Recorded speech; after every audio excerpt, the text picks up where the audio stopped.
የብሔረሰቦችን ባህል ቋንቋና የጋራ እሴቶች እንዲጎለብቱ በማድረግ የጋራ ተጠቃሚነት እንዲረጋገጥ እየተሰራ መሆኑን የክልሉ የብሔረሰቦች ምክር ቤት አስታወቀ። ሰላም ጤና ይስጥልን የተከበራችሁ ተመልካቾቻችን፣ ከሸካ ቴሌቪዥን የሰዓቱን ዜና ይዘን ቀርበናል። ከዜናዎቹ ጋር ስንታየው ደሳለኝ ነኝ። አብራችሁን ቆዩ። የብሔረሰቦችን ባህል ቋንቋና የጋራ እሴቶች እንዲጎለብቱ በማድረግ የጋራ ተጠቃሚነት እንዲረጋገጥ እየተሰራ መሆኑን የክልሉ የብሔረሰቦች ምክር ቤት አስታወቀ። የደቡብ ምዕራብ ኢትዮጵያ ሕዝቦች ክልል ብሔረሰቦች ምክር ቤት 4ኛ ዓመት 6ኛ መደበኛ ጉባኤም በሸካ ዞን ቴፒ ከተማ አካሂዷል። አስቻለ የለ ያዘጋጀውን ልጅ አለማሞ እንደሚከተለው ያቀርበዋል። በጉባኤው ላይ የመክፈቻ ንግግር ያደረጉት የክልሉ ብሔረሰቦች ምክር ቤት ዋና አፈ ጉባኤ አቶ ጌታቸው ኬኒ እንደገለጹት ክልሉ ብዙሃ ቋንቋ፣ ባህል፣ ታሪክ ያለውና አንድነትን የሚያጠናክሩ የጋራ እሴቶችን የያዘ መሆኑን ተናግረዋል። የብሔረሰቦች እኩልነትና ወንድማማችነት እሳቤ እንዲጠናከር ምክር ቤቱ በትኩረት እየሰራ መሆኑን የገለጹት ዋና አፈ ጉባኤው የህዝቡን ማህበራዊና ኢኮኖሚያዊ ተጠቃሚነትን ለማረጋገጥ እየተደረገ ያለውን ጥረት አባላቱ እንዲደግፉ ጠቁመዋል። ክልላችን እንደሚታወቁ በርካታ ብሔረሰቦች ያሉበት ክልል ከመሆኑ ጋር ተያይዞ የተከበራቸው የምክር ቤት አባላቶች ታችኛ መዋቅር ይህ የብሔር ብሔረሰቦችን በወንድማማችነት አብሮነት፣ እህትማማችነት በመጎልበት ቀጣይ የተጣለባቸው የህገ መንግስቱ ኃላፊነታቸው በተገቢ እንዲወጡ ጭምር ለማሳሰብ እወዳለሁ። በጉባኤው ላይ በ2018 ዓ.ም በ6 ወራት አጠቃላይ በምክር ቤቱ የተከናወኑ ተግባራትን ሪፖርት ያቀረቡት የክልሉ ብሔረሰቦች ምክር ቤት ምክትል አፈ ጉባኤ አቶ መሰለ ከበደ የብሔረሰቦች ሰብአዊና ዲሞክራሲያዊ መብቶች እንዲጠበቅ ከማድረግ አንጻር ምክር ቤቱ በርካታ ተግባራትን ስለማከናወኑ አንስተዋል። ከሌሎች የክልሉ አካባቢዎች የቀረቡት አቤቱታዎች አገራዊና ክልላዊ አጀንዳዎች ጋር ተናበው ምላሽ እንዲያገኙ ማድረግ የግድ ስለሚል የቀረቡ ጥያቄዎች ልካቸውና ከፍታቸውን ጠብቀው ተፈጻሚ እንዲሆኑ ከሚመለከታቸው አካላት ጋር በመሆን ተመጣጣኝ ትኩረት አግኝቶ ምላሽ እንዲያገኙ ሳይዘነጋ በትኩረት የሚፈጸም ይሆናል። የብሔረሰቦች ባህል፣ ቋንቋ እንዲሁም የጋራ እሴቶች እንዲጎለብቱና እንዲታወቁ ከማድረግ አንጻር ምክር ቤቱ እያከናወነ ያለውን ተግባር አጠናክሮ እንዲያስቀጥል የጠየቁት ደግሞ የብሔረሰቦች ምክር ቤት አባላት ናቸው። እንደ አንድ ክልል ይህን ብዝሃ ቋንቋ፣ ብዝሃ ባህል ያለበትን ክልል ልዩነቶችን አቻችሎ ወደ አንድነት፣ ወደ ሰላም፣ ወደ መቻቻል እንዲያመጣ ምክር ቤቱ ብዙ ነገሮችን እየሰራ ነው ያለው። የብሔረሰቦችን እሴት በጋራ ለማስቀጠል አሁን በካፋ ዞን የከፍቾ የናይንና የጻራን ብሔረሰቦች የጋራ እሴት እንዲጠናከር አጥንቶ ስራ ሰርተዋል። ደግሞ ይሄ መጠናከር መቻል አለበት፣ በሌሎች ብሔረሰቦች ጠንክሮ መቀጠል መቻል አለበት የሚል አስተያየት ነው ያለኝ። በክልሉ ከወሰን አስተዳደር ጉዳዮች ጋር ተያይዞ የሚፈጠሩ አለመግባባቶችን ሰላማዊ በሆነ መንገድ እንዲፈቱ ለማድረግ እየተሰሩ ያሉ ስራዎች መልካም መሆናቸውን አንስተው በአንዳንድ አካባቢዎች አልፎ አልፎ የሚከሰቱ የዝርፊያ ወንጀሎችን በጋራ መከላከል ያስፈልጋል ሲሉ ጠቁመዋል። የህብረተሰቡን የማወያየት ግንዛቤ የመፍጠር ነገሮች የሰሩ ነው። በቂ አይደለም ብለን የገመገም ነው። በቂ አይደለም። ምክንያቱም ለዝርፊያ መነሻ የሚሆኑ ለንጥቂያ መነሻ የሚሆኑ ነገሮች ኢኮኖሚያዊ ጉዳዮች ሊሆኑ ስለሚችሉ እነሱ ምንድናቸው የሚለው ነገር በደንብ መታየት አለበት፣ በደንብ መፈታት አለበት። እሱን ስሩን ካላደረቅን በስተቀር ነገም ቢሆን ይሄ ሊቀጥል ስለሚችል እነዚህ አካባቢዎች ላይ በተገቢው እንዲሰራ አሁን ማስተያየት እየሰጠን ያለበት ሁኔታ አለና በእርግጥ ከቀድሞ እየቀነሰ የመጣበት ሁኔታ አለ የሚል ነገር ነው። ብሔረሰቦች የጋራ የልማት ተጠቃሚነት እንዲረጋገጥ የበኩላችንን ድርሻ እንወጣለን ሲሉም የብሔረሰቦች ምክር ቤት አባላት አረጋግጠዋል። እኛም እንደ ብሔረሰብ ምክር ቤት አባል ደግሞ በህዝቦቻችን መካከል ውስጥ ምንድነው ህዝብን ሊጎዱ የሚችሉ የህዝብ ተጠቃሚነት ጋር ተያያዥነት ያለው ጉዳዮች ምንድን ናቸው? ምክር ቤቱን ሊፈቱ የሚገቡት ጉዳዮች ምንድን ናቸው? በአዋሳኝ እና በኩታ ገጠም አካባቢ ላይ የህዝብ አንድነትና አብሮነትን ሊያፈርስ የሚችል አጀንዳዎች ምንድናቸው የሚለው ነገር ባለንበት ላይ እንደ አንድ ምክር ቤት የብሔረሰብ ምክር ቤት አባልም እንደ አንድ ዜጋም በጋራ የፈታን የምንሄደው ነገር ነው። እኛ እንግዲህ የብሔረሰቦች ምክር ቤትም የዞን ምክር ቤትም አባል ነን። በየብሔረሰቦቻችን አካባቢ ያለውን የመልካም አስተዳደር ጉድለቶችን በየምክር ቤቶቻችን እንገመግማለን። በየምክር ቤቶቻችን አስተያየት እንሰጣለን። ከዛ አልፎ ይሄን አስተያየት ወስዶ ቋሚ ኮሚቴ እንዲሰራ ደግሞ ምክር ቤቱ አቅጣጫ ያስቀምጣል። በዚህ መልኩ የመልካም አስተዳደር ችግሮች በየቦታው የሚታዩት በህብረተሰብ ተሳትፎ በምክር ቤቱ አባላት ተሳትፎ እና ውይይት እንዲቀንስ እየተደረገ ያለበት ሁኔታ አለና ይሄም ቀጣይ ረጅም ስራ ብዙ ስራን የሚፈልግ ነገር ነውና በበኩላችን እኔ በኩሌ ቁርጠኛ ነኝ እየሰራው ያለበት ሁኔታ አለና አሁን አጠናክረን እንቀጥላለን የሚል አስተያየት ነው አለ። የህዝቡን ተጠቃሚነት ለማረጋገጥ ትኩረት ሰጥቶ እየሰራ መሆኑን የሸካ ዞን ምክር ቤት ገለጸ። ምክር ቤቱ 5ኛ ዙር 13ኛ ዓመት የሥራ ዘመን 24ኛ መደበኛ ጉባኤውን በሸካ ዞን ቴፒ ከተማ አካሂዷል። ምንታምር አስፋ አዘጋጅተዋለች። ተጨማሪውን ወንድማገኝ ገልቶ ያቀርበዋል። ጉባኤውን በመክፈቻ ንግግር ያስጀመሩት የምክር ቤቱ ዋና አፈ ጉባኤ የተከበሩ አቶ ዮሐንስ ካሳሁን ምክር ቤቱ በሕገ መንግስቱ በተሰጠው ስልጣን መሰረት የልማት የመልካም አስተዳደርና የሰላም ጉዳዮች ላይ ትኩረት አድርጎ እየሰራ መሆኑን ገልጸዋል። ዞኑ አሁን ላይ ለሚገኝበት ዘላቂ ሰላም ምክር ቤቱ ጉልህ ሚና መጫወቱን ጠቅሰው ይህንንም አጠናክሮ ለማስቀጠል ሁሉም የድርሻውን የመወጣት ኃላፊነት እንዳለበት አሳስበዋል። የዘንድሮው ጉባኤው 7ኛው ሀገራዊ ምርጫ በሚካሄድበት ዋዜማ ላይ መሆኑ ልዩ እንደሚያደርገው የገለጹት ዋና አፈ ጉባኤው የምክር ቤቱ ቋሚ ኮሚቴዎች የወጡ ህጎችና ደንቦች በተግባር ላይ መዋላቸውን ለማረጋገጥ የሚያደርጉት የክትትልና ቁጥጥር ስራ ተጠናክሮ እንደሚቀጥል ተናግረዋል። ባለፉት 6 ወራት በተከናወኑ የስራ አፈጻጸሞች ውጤቶች የታዩ ቢሆንም በጉባኤው ልዩ ትኩረት ሊሰጣቸው የሚገቡ መሰረታዊ ችግሮች መኖራቸውን አቶ ዮሐንስ ጠቁመዋል። በተለይም በአገልግሎት ሰጪ ተቋማት ዘንድ የሚስተዋሉ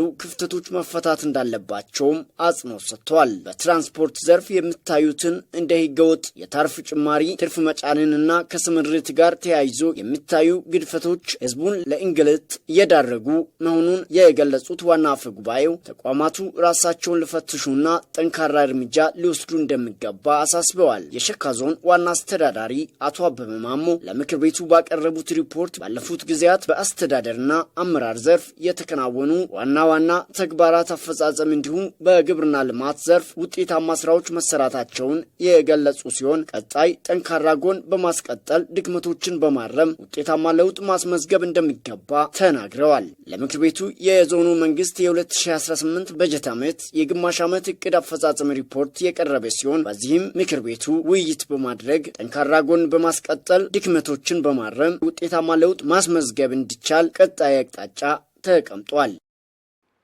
የሃይማኖት ተቋማት ዘላቂ ሰላም እንዲሰፍን እንዲሁም አብሮነት እንዲጎለብት የጀመሩትን ጥረት አጠናክሮ እንዲቀጥሉ ተጠየቀ። የመደመር መንግስትና የሃይማኖት ተቋማት በሚል መሪ ሀሳብ ከተለያዩ የሃይማኖት ተቋማት መሪዎች ጋር የውይይት መድረክ በሸካ ዞን ቴፒ ከተማ አካሂዷል።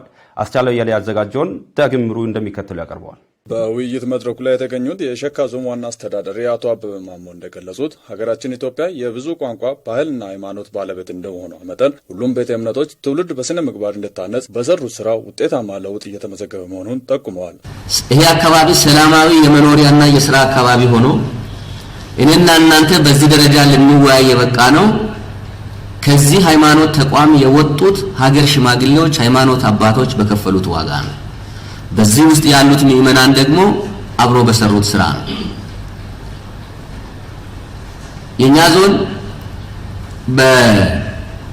በሰላማዊነቱ የተረጋገጠው በዋናነት የሀገር ሽማግሌዎችና የሃይማኖት አባቶች ወይም ደግሞ የሰላም አፈላላጊ ኮሚቴዎች በሰሩት ስራ ነው።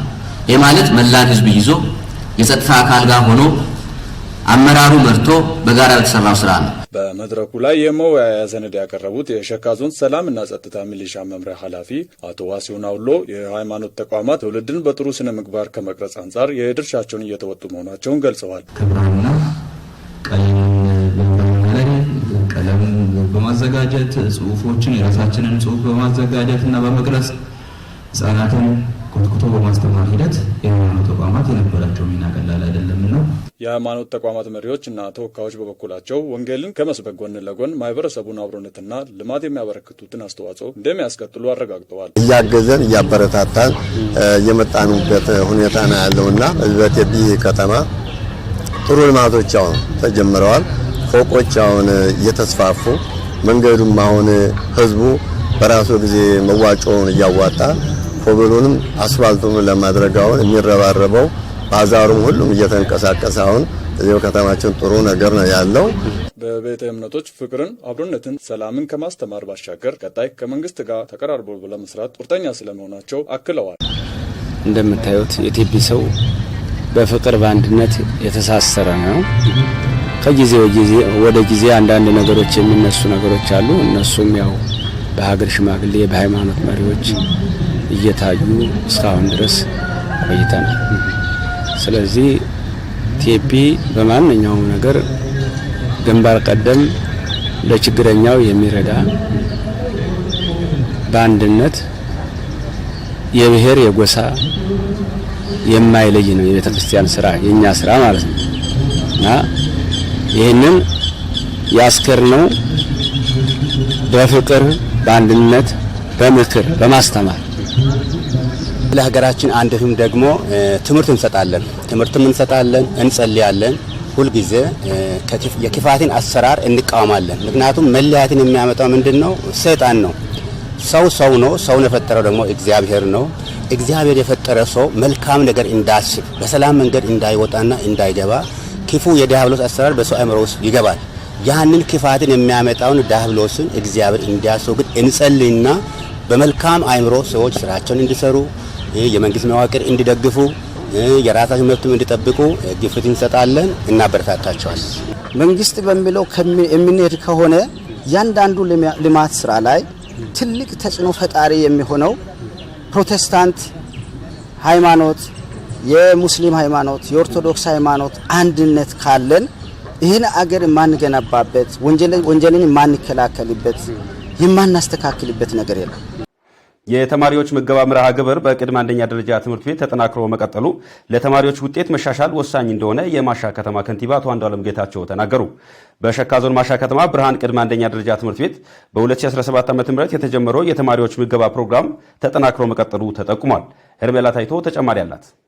የተማሪ ወላጆች በበኩላቸው በትምህርት ቤቱ የመመገቢያ አዳራሽ መገንባት እንዳስደሰታቸው ተናግረው የተማሪ ምገባ ፕሮግራም መጀመር ውጤት እያስመዘገበ ስለሆነ የድርሻቸውን ለመወጣት መዘጋጀታቸውን ገልጸዋል። ሁሉም ነገር ከመንግስት ተጠብቆ ስለማይቻል ከመንግስት ጎን ሆነን ድጋፉን ማድረግ ስለሚያስፈልግ ከኛ በኩል የሚያደርጉን ሌሎች እንዳደረጉ ሁሉ ሁላችንም አድርገን ከተገኘን ይህ ትምህርት ቤት ጅማሮ መልካም ስለሆነ ወደፊት የተሻለ ሆኖ ይገኛል ብዬ ነው የማስበው። የብርሃን ቅድመ አንደኛ ደረጃ ትምህርት ቤት ርዕሰ መምህር አቶ መልካሙ ዘለቀ እንደገለጹት የነገ ሀገር ተረካቢ ትውልድ ለመቅረጽ ትኩረት ተሰጥቶ ከሚመለከታቸው አካላት ጋር እየተሰራ መሆኑን ተናግረዋል። የትምህርት ጽሕፈት ቤት ጋር በመነጋገር የከተማ አስተዳደሩ ማግዞን ትምህርት ጽሕፈት ቤትም ማግዞን የትምህርት ቤቱንም አቅም አንድ ላይ ሶስቱን አቅም በጋራ እንትን በማለት ነበር የተወጣ ነው ማለት ነው። በዚህ አጋጣሚ ለወላጆችኛ ማስተላለፍ የምንፈልገው ምንድነው? በመጀመሪያ ደረጃ ከወላጆች ጋር እኛው ምክክር ስናደርግ በገባነው ቃል መሰረት ማድረግ የሚገባን እንደ ልጆቻችን አቅም በፈቀደ መጠን ያንን እገዛ ማድረግ እንድንችል ጥሪ ማስተላለፍ ፈልጋለሁ። የማሻ ከተማ ትምህርት ጽሕፈት ቤት ኃላፊ አቶ ማንደፍሮ እንደሻው በበኩላቸው የተመዘገበው ውጤት የጋራ እንደሆነ ተናግረው ቀሪ መሟላት ያለባቸው ተግባራት በተጀመረው ቅንጅታዊ አሰራር መቀጠል እንዲችል ጠቁመዋል። ህብረተሰቡ ከኛ ጎን በመሆን የተማሪ ውጤት ለማሻሻል የትምህርት ቤቱን ደረጃ ለማሻሻል ህብረተሰቡ ከኛ ጎን በመሆን ትላንት ከወደቅነው የትምህርት ስብራት ያው ከሰራን ውጤት እንደምናመጣው ባለፈው ከሰራናቸው በርካታ ነገሮችን ስላየን ህብረተሰቡ ትምህርቱ የኔ ነው በሚል እና ትምህርት ቤቱ የኔ ነው በሚል ጠጋ ብሎ እኛም በመደገፍ እኛም የነሱን አደራ ወስደን የትምህርት ቤት ደረጃዎቻችን በማሻሻል ተማሪዎች ተረጋግቶ ምቹ ትምህርት ቤት በማድረግ ተማሪዎችን ለማስተማር እንድምቸን ዘንድ በዚህ አጋጣሚ ትምህርት ቤቱን ቀረብ ብሎ እንዲደግፉ መልእክት ለማስተላለፍ ፈልጋለሁ።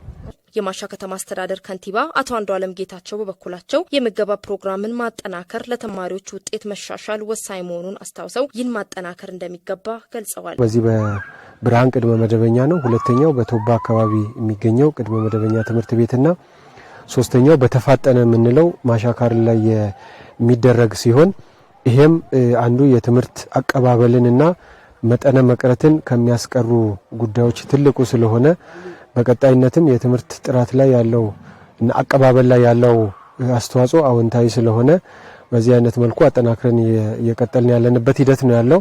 የ12ኛ ክፍል የተማሪዎች ውጤት ለማሻሻል የተሻለ ውጤት ያስመዘግባሉ ተብለው የሚጠበቁ ተማሪዎችን በመለየት የምገባ ፕሮግራም እየተካሄደ እንደሆነ አመላክተው የተማሪዎችን ምገባ ለማሻሻል የሁሉም ተሳትፎ ያስፈልጋል ሲሉ ጥሪ አቅርበዋል። 12ኛ ክፍል ተማሪዎቻችንንም በተሳካ ሁኔታ ውጤት ያመጣሉ ብለን የለየናቸው ወደ 40 አካባቢ ተማሪዎችን ለይተን የምገባ ፕሮግራም ያካሄድን ያለንበት ሂደት ስላለ እነዚህ ልጆች ላይም ህብረተሰባችን ጣልቃ ገብቶ ከዚህ በፊት ሲደግፍ በነበረው ልክ በመደገፍ የተሻለ ውጤት እንዲያመጡና በጥቅሉ በከተማችን እየተደረገ ያለው የትምህርት ስራ እንቅስቃሴ አበረታታች ስለሆነ እንዲደግፉ ከጎን እንዲሆኑ በዚህ አጋጣሚ ጥሪ ለማስተላለፍ ፈልጋለሁ። በመጨረሻም በሸካ ዞን ማሻ ወረዳ በሬድ ፕላስ ኢንቨስትመንት ፕሮግራም ውስጥ በመሆን በአሳታፊ ደን አስተዳደር ማህበር የተደራጁ የህብረተሰብ ክፍሎች ተጠቃሚ መሆናቸውን ገለጹ። ፕሮጀክቱ በወረዳ እያከናወነ ያለውን ተግባር ከፌደራልና ክልል እንዲሁም ከዞንና ወረዳ የተገኙ ባለድርሻ አካላት ምልከታ በማድረግ ቀጣይ የደን ሀብት ጠብቆ ማቆየት በሚያስችሉ ጉዳዮች ላይ አቅጣጫ አስቀምጧል። ወንድማገኝ ገርቱ ያዘጋጀውን ሄርሜላ ታይቶ ተጨማሪውን ታቀርባለች። በማሻ ወረዳ የሚገኙና በሬድ ፕላስ ኢንቨስትመንት ፕሮግራም የታቀፉ ሰላምና ወሎ ደን ጥበቃና ደን ውጤቶች ግብይት ኃላፊነቱ የተወሰነ መሰረታዊ ህብረት ስራ ማህበር አባላት እንደገለጹት በሬድ ፕላስ ፕሮጀክት ተጠቃሚ መሆናቸውን ጠቁመዋል። የተዘዋዋሪ ፈንድ ተብሎ ዶሮ እርባታ ላይ ነው የተሰማራሁት። በዶሮ እርባታ ላይ ሲሰማር እኔ ዶሮ ወስጃለሁ። ዶሮ እያንከባከብኩ እንቁላሉንም ሽጬ ያው ዶሮዎችንም ሽጬ በግ እየገዛው ከበግ ደግሞ ወደ ወይፈን ከወይፈን ደግሞ እሱን ሽጬ ዶሮ ደሳሳ ሳር ቤት ጎጆ ነበረችኝ። ከዛ ደግሞ አሁን ወደ ቆርቆሮ ቤት ለውጬ የተለያዩ ቁሳቁሶችን በዛው ገዝቼ ኑሮን ለውጫለሁ በዚህ ማለት ነው። ከዚህ በፊት ደን ውስጥ ስንሰራ ስናለማ የነበረው ቀፎ የንብ እርባታ አሁን በዘመናዊ መልክ በጓሮ አምጥተን ውጤቱንም ጉዳቶችን ሳመጣ ከቤተሰብ ጋር ከሴት ልጅ ጋር ከባለቤቴ ጋር አመርትቼ በጣም ምርታማ ሆኜ ህይወቴንና ቤተሰቦችን ልጆቼንም በማስተማር ደረጃ ላይ ደርሻለሁ። አሁንም አባቶች ጠብቀው ያቆዩትን የደን ሀብት በመጠበቅ ተጠቃሚ ለመሆን ትኩረት ሰጥቶ እንደሚሰሩ የገለጹት አባላት የመንገድና ሌሎች ችግሮችን የሚመለከተው አካል እንዲፈታ ጠይቀዋል። የመንገድ ጉዳይ በጣም ለኛ አስቸጋሪ ስለሆነ ይቺ የመንገድ ጉዳይ በሚፈታው አካል እንዲፈታና ይቺ መንገድ ይስተካከልልን። ሁለተኛ ደግሞ እዚህ ከተማ ለኛ ቅርብ 10 ደቂቃ መንገድ ሆኖ መብራት የለንም። በማይበሩ ያው የኮምፒውተር ችግር አለብን። ሪፖርቶች በጽሁፍ ነው የሚቀርቡት። የእጅ ጽሁፍ ደግሞ ለሪፖርት ስለማይመች ኮምፒውተር ነገር ለኛ ቢሰጥና በኮምፒውተር ጽፈን የተለያዩ ስራዎችን ለመስራት እንዲያመቸን የኮምፒውተር እንዲሰጥ ማለት ነው። የማሻ ወረዳ ዋና አስተዳዳሪ አቶ መስፍን አዳሾ በበኩላቸው የሬድ ፕላስ ፕሮጀክት ለህብረተሰቡ ተጠቃሚነት ትኩረት ሰጥቶ እየሰራ መሆኑን ገልጸው የማህበሩ አባላት ያነሱት ችግር ለመቅረፍ የድርሻቸውን እንደሚወጡ ተናግረዋል። ኮምፒውተር ከሶላር ጋር ከሌሎች ነገሮች ጋር የሚጠይቁን ጥያቄዎችን ሁላችን ከተከፋፈልን ምላሽ ያገኛል ብዬ አስባለሁ። አሁን ባለው ሁኔታ ላይ መብራት በርግጥ አሁን እንደ ማሻ ወረዳ ሰብስቴሽኑ አለ። ከመብራት ተደራሽነት ጋር ተያይዞ አሁን በእቅድ ደረጃ ነው ያለው። እስከዛ ድረስ ግን የሶላር አማራጭ፣ የጄኔሬተር አማራጭ፣ ሌሎች ነገሮችን ከክልል ጋርም ከዞኑ ጋር በመተባበር ምላሽ እንሰጣለን። የሸካ ዞን የሬድ ፕላስ ፕሮጀክት አስተባባሪ አቶ ታደሰ ሾበነው በበኩላቸው በዞኑ ባሉት 3 ወረዳዎች ላይ ትኩረት ሰጥተው የሬድ ፕላስ ፕሮጀክት እየሰራ መሆኑን ጠቁመዋል። ሬድ ፕሮግራም ከተመረጡት 9 ወረዳዎች ውስጥ 3ቱን ወረዳ ይዞ የሚንቀሳቀስ ነው። በ3ቱም ወረዳዎች ከ2011 ጀምሮ ይሄ ፕሮግራም በመተግበር ላይ ይገኛል። በዚህ ፕሮግራም የሚሰሩ ዋና ዋና ስራዎች በተለይ የካርበን ልቀትን ለመቀነስ የሚያስችሉ የደን ልማት ጥበቃና እንክብካቤ ስራዎች ናቸው። ከዚህ ውስጥ በዞኑ አጠቃላይ ከ2011 ጀምሮ 26 ቀበሌዎች ታቅፎ በዚህ ፕሮግራም ተጠቃሚ የሆኑ ይገኛሉ። የደቡብ ምዕራብ ኢትዮጵያ ህዝቦች ክልል የሬድ ፕላስ ፕሮግራም አስተባባሪ ዶክተር የሪቾ ብርሃኑ በበኩላቸው የሬድ ፕላስ ፕሮጀክት በክልል ደረጃ 38 ወረዳዎች ላይ እየሰራ መሆኑን ጠቁመው በዚህም ከ250 ሺህ በላይ የህብረተሰብ ክፍሎች ተጠቃሚ መሆናቸውን ገልጸዋል። በቀጥተኛ ተጠቃሚነት ወደ 250 ሺህ ማህበረሰብ በ300 በላይ በሆኑት አሳታፊ ደን አስተዳደር ማህበራት ተደራጅቶ የተለያዩ ጥቅሞችን እያገኙ ይገኛሉ። አንደኛው የደንን መጠበቅና ማልማት፣ ሌላኛው ደግሞ ህይወታቸውን ደን ላይ ያደረጉ ማህበረሰብ ክፍሎች የኑሮ ማሻሻያ ስራ ድጋፍ ማድረግ ነው። ከዚህ አንጻር ዘርፈ ብዙ ድጋፎችን ስናደርግ ቆይተናል ባለፉት 5 ዓመታት ማለት ነው። የሸካቾ ብሔረሰብ የደን አጠባበቅ ስርዓት ለሌሎችም ተሞክሮ እንደሚሆን የገለጹት ደንና አካባቢ ጥበቃ ባለሙያና የዘላቂ ልማት አማካሪ አቶ ነጻነት ደነቀ የህብረተሰቡን የደን አጠባበቅ ስርዓት ለማስቀጠልና ተጠቃሚ ለማድረግ ትኩረት ተሰጥቶ እንደሚሰራ ገልጸዋል። የዚህ አካባቢ ማህበረሰብ በጣም አስደናቂ የቆየ ኮቦ የሚባል ልማድ እንዳለ ሰምቻለሁ። በጣም ደስ ያለኝ አሁን የተጀመረ አይደለም፣ በአባቶቻቸውም አይደለም፣ በአያቶቻቸው በቅድመ አያቶቻቸው ጀምሮ የመጣ ነው። ቅድመ አያቶቻቸው መመንጠር ቢጀምሩ ደንን ማጥፋት ቢጀምሩ ኖሮ ይሄን ደን ማየት አንችልም። የተላለፈ በጣም ከባድ በጣም የሚደንቅ ልማድ አለ። ይሄ ልማድ መቀጠል አለበት። እንደውም በተጠናከረ መልኩ ሳይንቲፊክ በሆነ መልኩ እንዲሁ መጠበቅ ብቻ አይደለም፣ የሚገኙ ጥቅሞችንም ማክሲማይዝ ባደረገ መልኩ ባላንስ ሰርቶ ከተፈጥሮ ጋር የመቆየትን ትልቅ ልማድ እዚህ አካባቢ አይተናል። ይህ ለዓለም ጥናት ለሌሎችም አካባቢዎች ልማድ ትልቅ ትምህርት የሚወሰድ ነው። ክቡራን ተመልካቾቻችን በእኔ በኩል ያስኳቸው ዜናዎች እስካሁኑ ይመስሉ ነበር። አሁን የሸኪኖን ዜናዎች ወደ እናንተ መድረሳቸውን ይቀጥላሉ። አብራችሁን ቆዩ።